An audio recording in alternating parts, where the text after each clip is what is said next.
Dana White and the rest of these Trump sycophant glazers have absolutely zero shame, dude. Like, they're all reptilian cringe lords. I've been friends with him for 25 years. Friends. I mean, he just happened to become the president of the United States. This was a guy that was always good to me and, always treated me well, and I did it. I can understand that. That's your friend.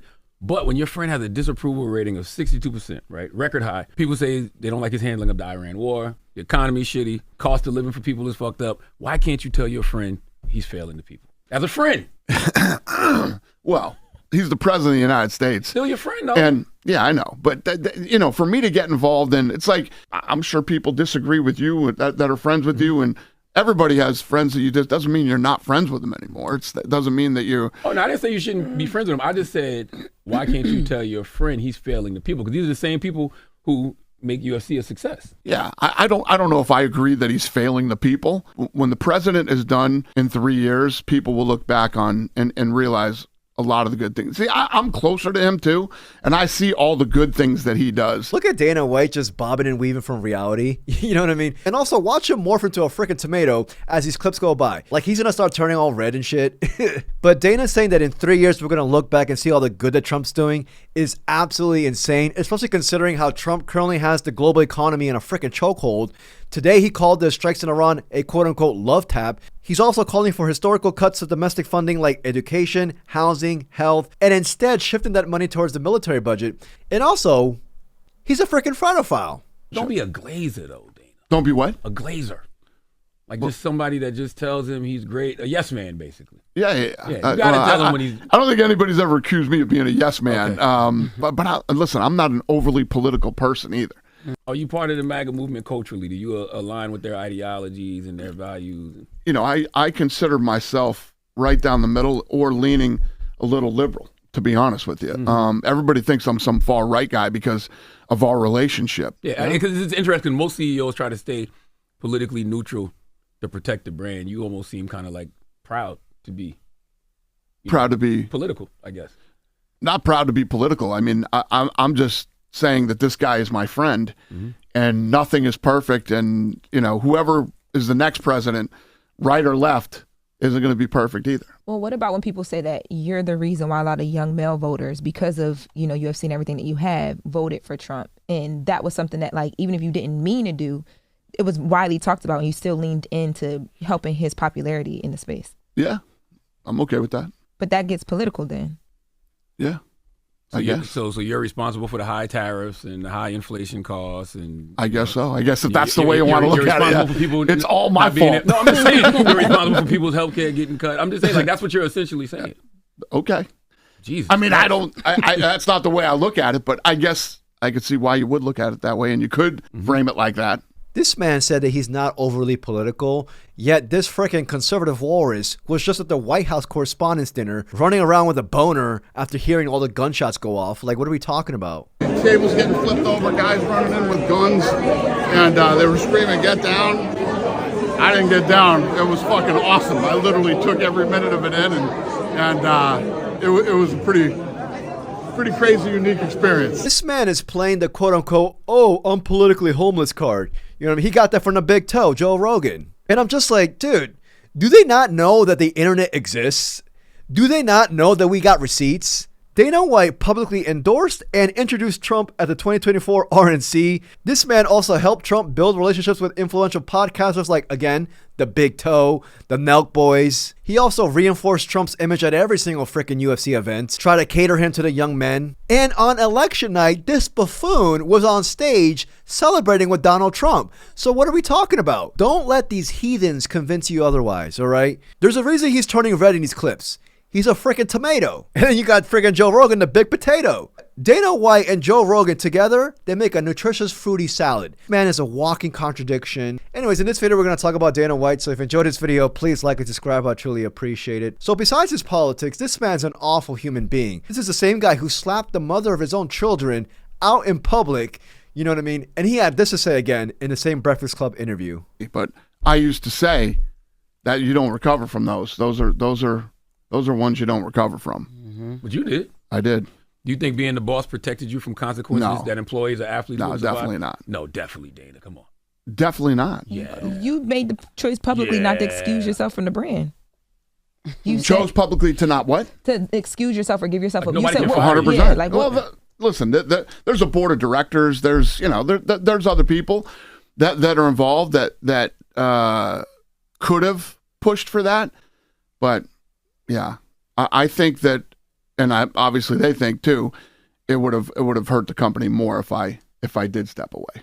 And you've disciplined fighters for public behavior that was unbecoming to the company before, right? Well, I mean, I'm probably the most lenient, the most lenient guy in sports when it comes to dealing with, whether it's free speech or bad things that happen. And He's such a piece of shit, dude. Who the hell beats a woman? And this, mind you, this is the same douche face who scheduled an early C-section for his pregnant wife because the date conflicted with a Chuck Liddell fight. Not even joking. the due date was the Chuck Liddell fight. Oh, Lord. And I said to the doctor, this ain't going to work. So we scheduled a C-section to take him early. He jeopardized his wife's health, his baby's health, just so that he could go see half-naked men wrestle with each other. It's just like, it's stuff like that where it permeates with him. You know, it goes from his politics to his personal life to how he views women and treats women. And then we're going to go to mental health towards the end of this shitty video. Like, everything about this man is just despicable. And also, side note, why does every single sports commissioner or CEO completely suck ass? You know, you got freaking Roger Goodell in the NFL. Trash. You know, you got freaking Adam Silver in the NBA. Oh my God. Fiery trash. You got Dana White. This man barely even pays his own fighters. Man had to be taken to court regarding back pay. And also, there's been heavily reported saying how he only paid his fighters 20% out of the entire total revenue of UFC. Like, all of his big name fighters, they're all financially cucked by him. What are they complaining about? The UFC should be paying artists instead of using generative AI. Give me a fucking break. AI is coming, and if we're using AI, who gives a shit? People are upset about it. We should use artists. Shut the fuck up and watch the fights. I'm saying this right now. If and when AI fighters are available, Dana White's going to shove that out to the public and try to sell it to us. Not joking, dude. Not joking. This is insane. But anyways, I'm getting off topic. Let's go back to the Trump glazing by him. That's the thing with Trump that I tell everybody. Right? You hate him, right? You hate him. Probably people in this room don't like him. Whatever the thing. I'll tell you this. I will bring you to a dinner with President Trump. You will sit there for an hour. You'll laugh your ass off for 40 minutes. And then we'll get up and we'll leave. And you look at me and go, holy shit. And I said, yep. What did I tell you? He's unbelievable. I mean, we did it with Bill Maher, Kid Rock. Okay, so what Dana is trying to say is that all you need to do is have chicken pot pie with the leader of the free world, and you will forget about all the atrocities that he's currently committing. Like, dude, I just got a notification right now. 900 health facilities are shutting down or at risk of collapse as Trump's GOP cuts quote-unquote ripple across the country every single day. Just doom and gloom. Just doom and gloom. I hate this whole men's mental health bullshit that they talk about. Unfortunately, when you're a man, you are the provider. You are the one that takes care of your family. You are the example for your kids when they grow up, and your sons, and your daughters. And you, unfortunately, you can't be that guy that's. I see these guys posting on social media, oh, I had a bad day and I'm so sad and all this other crazy shit. So unattractive. It's unattractive to other males, let alone women. I can't even imagine. I'm really against all that shit. So let me get this straight. I just tallied this all up, dude.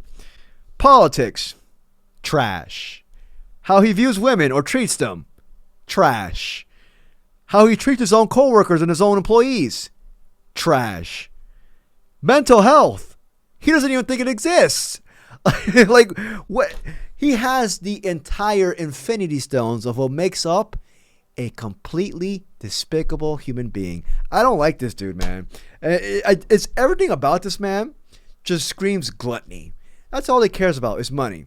That's his religion. That's all the religion right now. It's just cash, money. Anyways, I'm gonna watch UFC. You know what I mean? No, I'm gonna watch the playoffs. The heck, the NBA playoffs. What the hell's going on? Anyways, in this video, Oh wait, I just this is the end of a video. This channel sucks. If you enjoyed this video, please like and subscribe. I truly appreciate it. Till next video, peace, y'all. But tariff inflation has increased the price of household goods, increased utility bills because household electricity costs have gone up 9%. The failure to extend the Affordable Care Act has fucked up people's health care. Everyday working class people who support your sport are hurting. You're never going to have a president that everybody approves 100% of everything they do, and not everything is always going to be perfect. You're going to have some things that work out great and a lot of things that don't. Oh, I agree. When they're the president of the United States. But can you tell your friend when he's... Yeah, we talk about a lot of things, but I don't try to get into... You like everything he's doing? Like I just said, you're never going to agree with everything. But So your relationship with Trump is bigger than business. It's actually personal. Yeah, absolutely. We have a real friendship. You bald fraud!